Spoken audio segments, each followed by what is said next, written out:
Joe? Hey Tom, you hear that? Sounds like someone's soaking their dick in a bucket.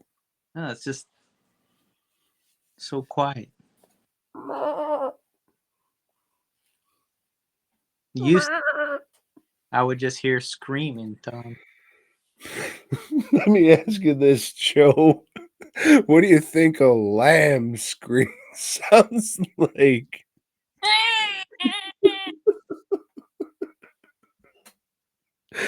All right, well, let's go to our man in the field, Leatherface.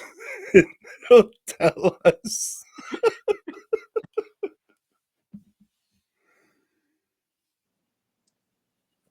All right, so it is our second week of the Hannibal Lecter movies, and we are going to the one that broke it all for everything. Silence of the Lambs. Tom released when? Oh, fucking hell, mate. 1991, maybe. 91. Such a magical Was it? was. I don't remember shit that happened in 91, Tom. But I do know that Silence of the Lambs came out. You know, uh, I was right. God damn it. I'm a fucking nerd ass bitch.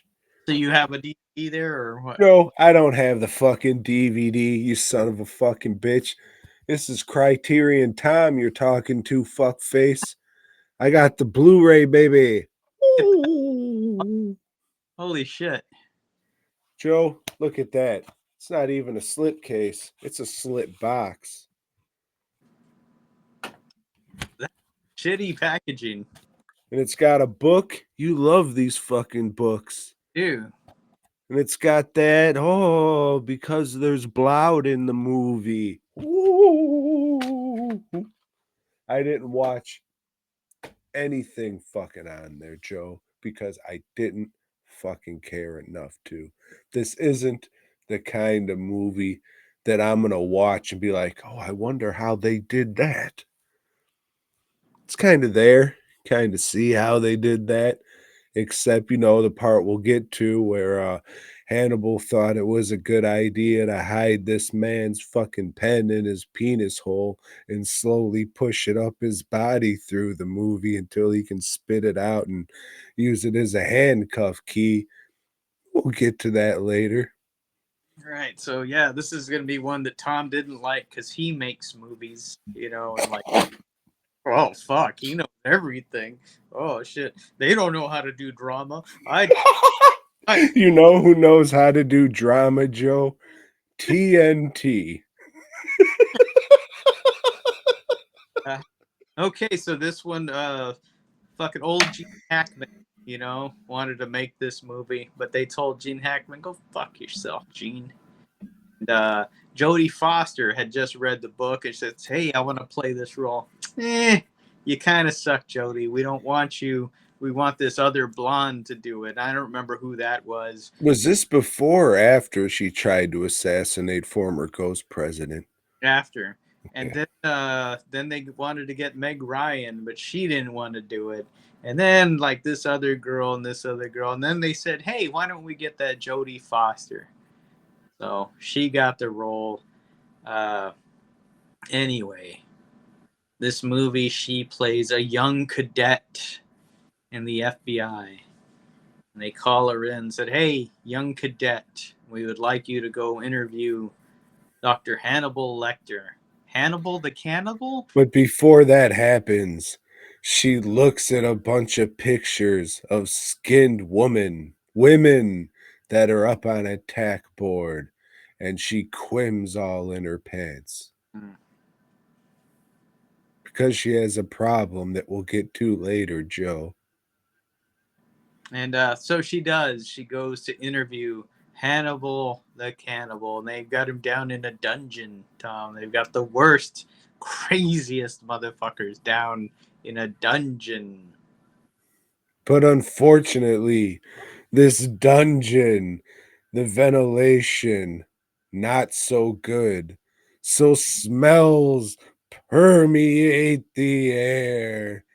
And one of these fellas says, "Excuse me, miss. I I think I could smell your feminine odors. And she says, Mios Dios, but not out loud, just in her head, because the whole movie, it's just her inner turmoil of dealing with this summer's eve situation. And Hannibal Lecter knows, gosh darn it, if I just get into this bitch's head about her box stinking to high heaven, it'll be my fucking ticket out of here. You know, and that's one of my issues with the movie is they didn't play that song. Summer's Eve makes me feel fine, rolling through the jasmine of my mind.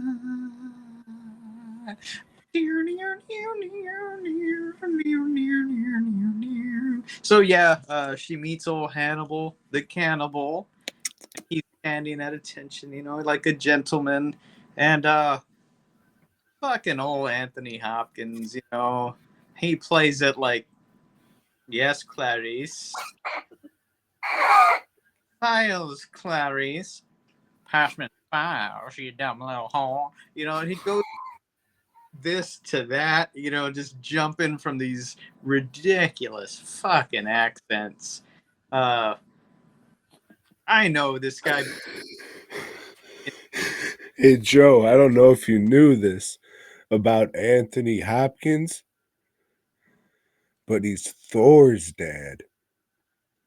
He's what? Thor's dad. Oh. Yeah, well, I'm not as big a devotee of those movies as you are, Tom. Odin, they call him. So what'd you do there about that old River Winfrey, Tom? Oh, you know, hang out, play Nintendo. You think the Nintendo Cock. quiet if you solve this case, Tom?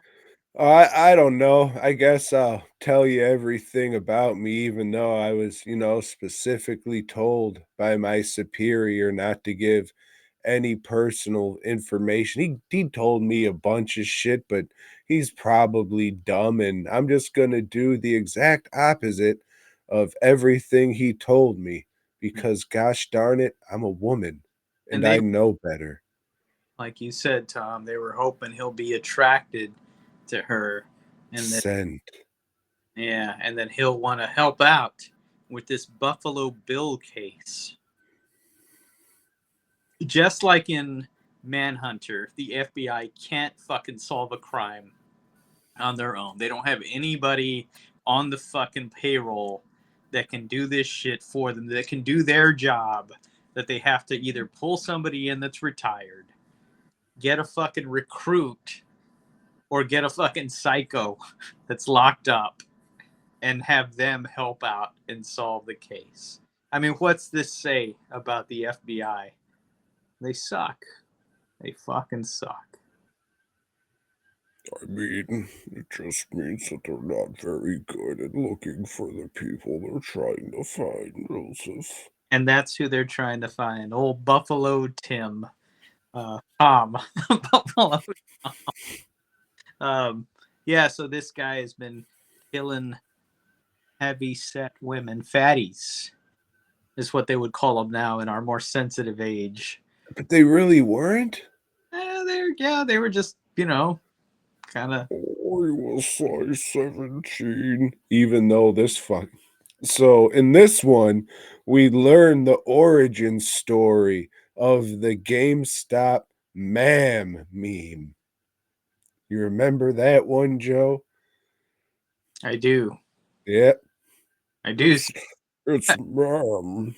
Please, it's ma'am. Help me load this Nintendo into the back of my van. So we don't even have to tell you the rest of the fucking synopsis. Tell them the rest of the fucking movie, Joe. They've seen this movie. No, they haven't. Yeah, they have. I watched it and it was like watching it for the first time. Yeah, the FBI has their shit going. The guy has the insane asylum that he runs shit. You know, he's paid. That guy sucks too. The guy playing him. You know who I remember him from? I don't know if your mom probably watched it, Joe. This is how you'll remember it. It was a Fox show. Days of Our Lives. No, I think it was called Boston Common. It was about a high school somewhere in Boston, and it was a drama about all these teachers. And I think that guy was the principal. Shy McBride was on it. You remember Shy McBride? He Mm, was Jax in Mortal Kombat 3 until he started exclusively eating Luthers. You know what Luthers are, Joe? mm. They're cheeseburgers, but instead of buns, fucking donuts.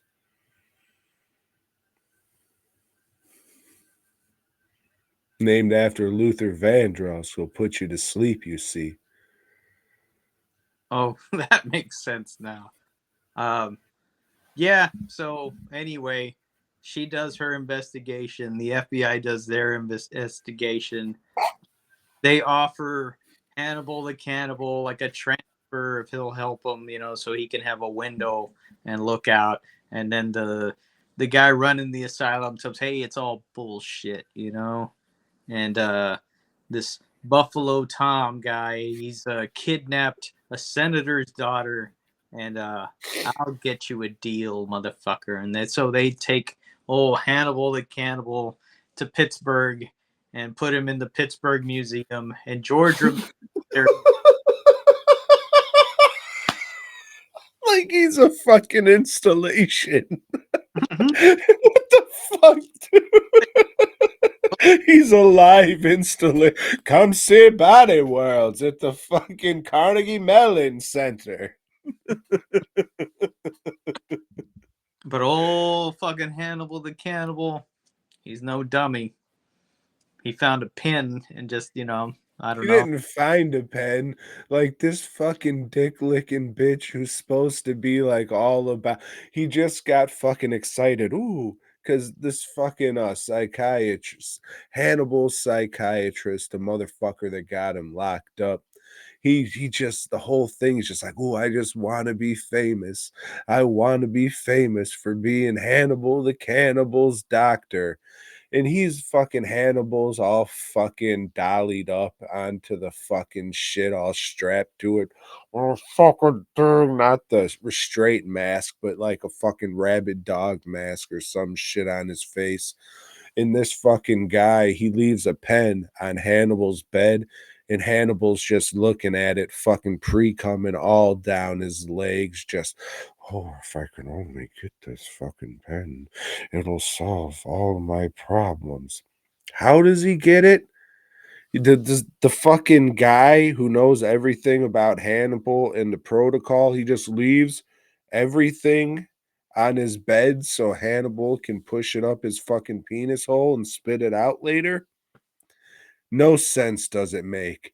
It doesn't. Like, In the book, there's a very, they go into like the guy Barney, like that guy, like you couldn't get shit past him.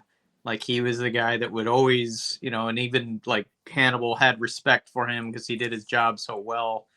But it was a day that he called in sick, and then like somebody, it's not that. Why wouldn't the doctor remember to get all his shit and them not even explain it? Like a little fucking scene later of yeah, Hannibal just holding it like yeah, or just slipping the shit into his mouth or something, taking just the piece of it and leaving the pin there, and the guy coming back, oh, forgot my pin, ha, Hannibal.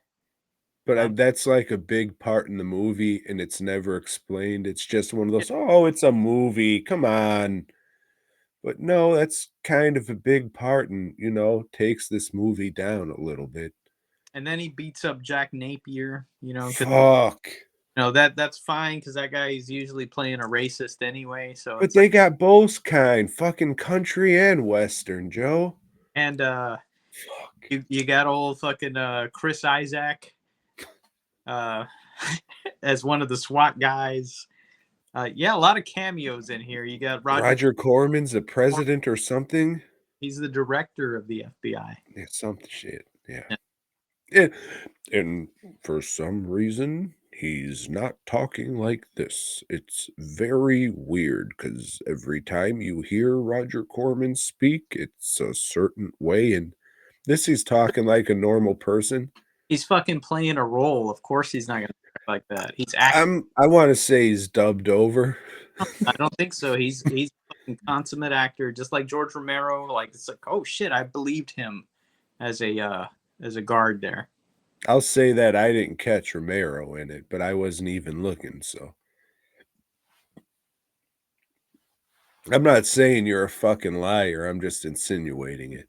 Okay, and then Clarice, she goes after old Buffalo Bill, and she's the one that cracks the case, But Go cracks the out. case.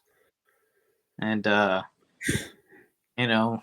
he off the lights on her. Joe, can you believe it? The killer was in another house.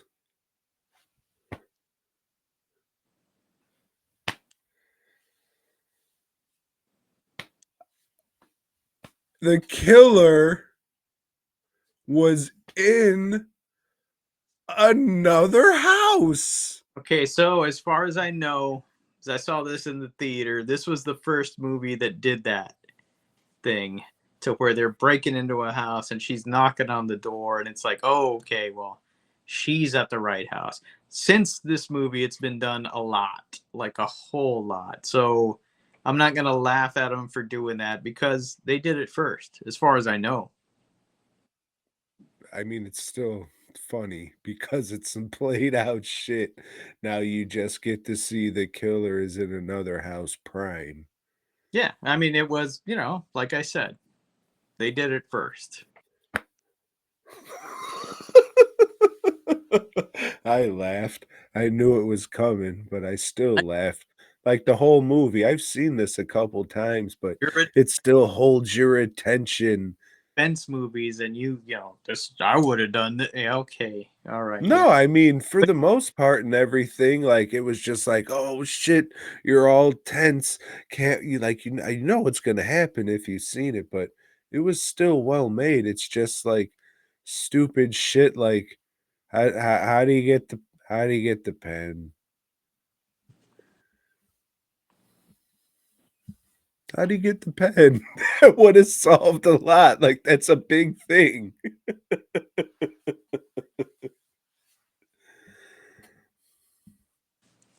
That's a big fucking. I mean, okay, there's movies where it's like one thing like pisses me off or fucks up a movie for me. If that's your thing, okay, I'm not going to argue that. I didn't say it fucked up the movie for me or pisses me off. It's just I want to know how he got the pen. And it doesn't tell you in the movie. Pushed it up his penis hole. It's a better explanation than we got. He was rocking back and forth, and he was happened to just push himself forward, and he was able to eat it quick before they picked him up. It was like, give me something. He was able to just get that little piece. Tricky some bitch. So, St. Joseph, this lady came into my domicile, but luckily I had night vision goggles, so I was able to see everything. Especially, Really good. thank you, Joe. Out of all the voices you've done, that's well, he fucking got one. Would you like to know how I was able to master this voice? Yeah, because you probably do, story hour for the kids and shit. Don't be crude, Joe. It's because I'm a big fat person.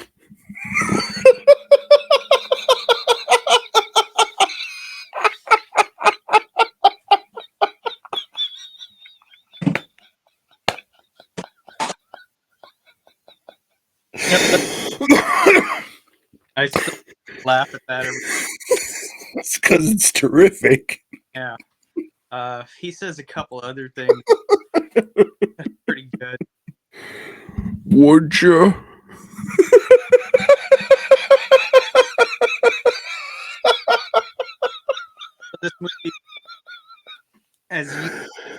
you know, all the left wing groups, mad at it. It's like, oh, you can't say this is a movie about femininity when it's all about women getting killed and murdered.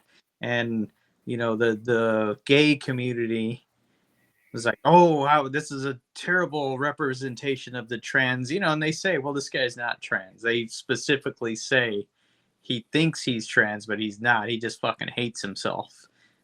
Which you know but I don't know. I think it's still a very good movie. Jodie Foster, I think, is badass in it. Badass probably isn't the right way to put it, because they would think more like, oh, action superstar Jodie Foster. Her acting, like I think she is gives an incredible performance. The girl that plays the girl that's abducted by Buffalo Bill, I think her performance is really good too. My fucking dog. Just about anybody else in the movie you can replace. Scott Glenn doesn't really do shit. There's a guy that plays a coroner, the small town coroner, and I always like when this goofy fuck comes out. He's great. There's a guy with a cock eye that he's pretty good. He plays like an entomologist or something. But there's just different good performances, but most of them are just eh. Yeah, I mean, I've seen this a couple times before. I own the Blu-ray, and I was still watching it like, ooh, I'm at the edge of my seat. This is so suspenseful. What's gonna happen next? Besides some fucking dumb shit here and there in the movie, not as smart as it wants you to think it is, it's still pretty good. It's not the type of shit that I fucking watch, but there's a fucking come throw a nut in there, so got some points for me right there, dude.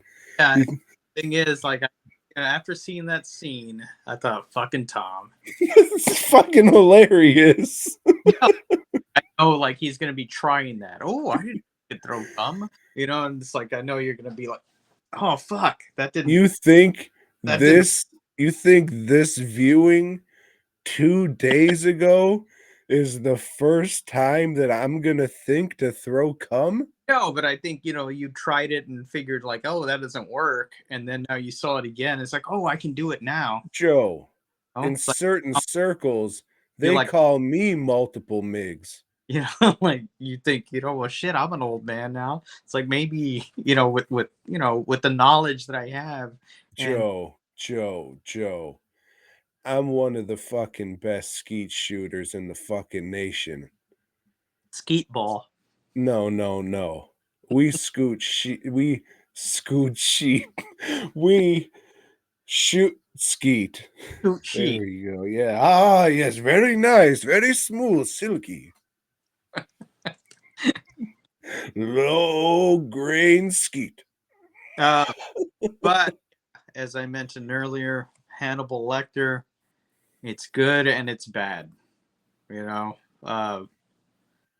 I am not as sold on Anthony Hopkins as everybody else is. I thought Brian Cox is better than him. I think the guy that played him in the TV show is even better, but that TV show, it's got a lot of problems because it's a TV show and they stretch shit. I'm gonna have to disagree with you there, Joseph. I didn't have a problem with the dude from the last one. He was all right, but yeah, Anthony Hopkins is my Hannibal for sure. He's got those fucking eyes. It's the way he's able to fucking use his eyes, and the color of them has a lot to do with it. I don't fucking stare down Anthony Hopkins, so I don't know if those are his real eyes or contacts. But like that kind of clear fucking light blue eyes, those are always, it's not wacky fucking Meg Foster eyes, but still I would have to assume That's part of the reason he got the fucking job. So, and the accent, of course, that's fucking definitely oh, he must be smart. He's talking like a fucking mate. So they never met a soccer hooligan, I guess. Well, like I said, at times he's brilliant. He's like fucking really amazing. And there's times it's like, oh shit, that's goofy. That's Well, I mean, he's a Jerky Boys fan, so let him fucking yak on about fava beans. We'll all have a good laugh. really work for me. But yeah, if you love it, okay. If you love him, fuck him. Damn! Come here, Sir Anthony Hopkins. Let me soak inside of your butt. Vomit.